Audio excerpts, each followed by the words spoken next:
So I came across this abstract and I thought there is no way, absolutely no way that this can be real. This has got to be a spoof along the lines of the SoCal spoof. There is no possible way that this can be genuine. But I want to ask you the question, what do you think? This is the abstract of carbon fiber masculinity, disability and surfaces of homosociality. This article examines material economies of carbon fiber as a prosthetic form of masculinity. This paper advances three main arguments. Firstly, carbon fiber can be a site in which disability is overcome, an act of overcoming that is effected through masculinized technology. Secondly, carbon fiber can be a homosocial surface. That is, carbon fiber becomes both a surface extension of the self and third-party mediator in homosocial relationships, a surface that facilitates intimacy between men in a way that devalue femininity in both males and female bodies. Dear God, I've not heard such crazy crap since Arthur Dent and Ford Prefect. Well, if we're lucky, it's a Vogon guard come to throw us into space. And if we're unlucky? Vogon captain might want to read us some of his poetry first. We're trying to persuade that Vogon captain not to throw them out into deep space by telling him how good his poem was. I present you with a simple choice. Think very carefully, for your very lives lie in your hands. Now choose. Either die in the vacuum of space, or tell me how good you thought my poem was. Carbon fiber surfaces are material extensions of subjectivity, and carbon fiber surfaces are vectors of cultural economies, of masculine competition. I liked it. Huh?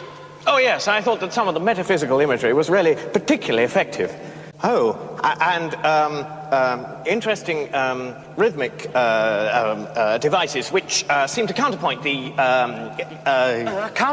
serialism of the underlying metaphor of the... Thirdly, the article gives an account of Oscar Pistorius as an example of how the masculinization of carbon fiber and the associated binding of the psychic attitude of misogyny and power to a form of violent and competitive masculine subjectivity, which strives through the medium of the verse structure to sublimate this, transcend that, and come to terms with the fundamental dichotomies of the other. And one is left with a profound and vivid insight into whatever it was the poem was about. This paper unpacks the effects, economics and surfaces of carbon fiber masculinity and discusses Pistorius' use of carbon fiber, homosociality and misogyny as forms of protest masculinity. Counterpoint the surrealism of the underlying metaphor. Death's no good for them. Through which he unconsciously attempted to recuperate his gender identity from emasculated discourses of disability. Keywords: disability, masculinity, homosociality, surfaces, and hegemony. Believe it or not, that's not actually Tumblr. This is an academic paper from Goldsmith University, and yeah, that's the same Goldsmith University had that crazy woman, Bahar Mustafa or whatever, who was arrested for hate speech after telling everyone that there was no way that she could be racist because she wasn't white. Although in order for that to be true, it does require the rather inventive solution of completely redefining what the words racism and sexism mean. Furthermore, there have been charges made against me that I am racist and sexist to white men. I want to explain why this is false. I, an ethnic minority woman, cannot be racist or sexist towards white men because racism and sexism describe structures of privilege based on race and gender. And therefore women of colour and minority genders cannot be racist or sexist. Well, it must be said that the police didn't quite agree with Mustafa's interpretation here. And if that wasn't bad enough, let me just read you some excerpts from the paper. Carbon fiber extends heterosexual economies of misogyny. The truth is, literally everyone and everything is problematic. That articulate the heterosexual matrix. Let me first say, the practice of talking about problematic shit is a crucial part of doing feminism. Now that the boys and their atmosphere of intimidation are gone, we can finally breathe. Breathe, ladies. But one way that I personally deal with comments is to moderate them, because I really want to create a space where people can come and engage with feminist ideas where they don't have to risk being harassed or ridiculed. How do numbers make you feel? What does a plus sign smell like? Pistorius' biography extends the surfaces of carbon fiber masculinity as technology of homosociality and misogyny. Everything is sexist, everything is racist, everything is homophobic, and you have to point it all out. Is the number 7 odd or just different? Are we going to do any actual math problems? Problems? That's how men see math, something to be attacked, to be figured out. Not just hegemonic masculinity. So, you're a feminist now, and it's about to get problematic up in here. Before closing, there are 2 points I would like to make. The first pertains to services. I started Feminist Frequency because I felt like feminism was sort of trapped in academic spaces and politically radical spaces. They talked about systems of oppression and privilege, but it was in this language that was really hard to understand. And why does sexism sell? Well, because it's not challenging dominant paradigms. It's simply reinforcing ideas about male privilege and entitlement to women's sexuality that are already entrenched in the cultural zeitgeist. No! The cultural production of services is a sexed and gendered politic that is naturalized, and it is a way of extending or growing sexism.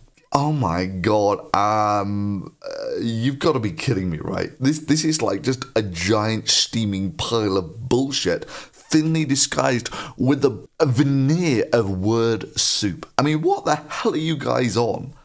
And yeah, this is a real person who wrote this, and you should check out her Twitter feed because it's got all this fantastic stuff, like this guy giving a lecture at Goldsmith from a shopping bag. Or having a disability centre that functions through, as you might imagine, just drawing pictures. So hi, I'm Anna Hickey-Moody from Goldsmiths, and with Rob Emery I run the Disability Research Centre, and we are absolutely delighted to feature photographs of Tim Andrews in our launch week for the Disability Research Centre and bring disability projects into our research work.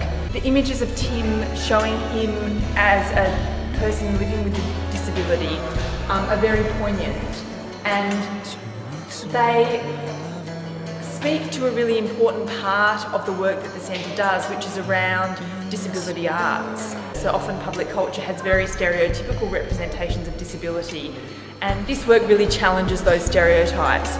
So we're really delighted to have it launching the Disability Research Centre at Goldsmiths. And if you think she's a crank, think again.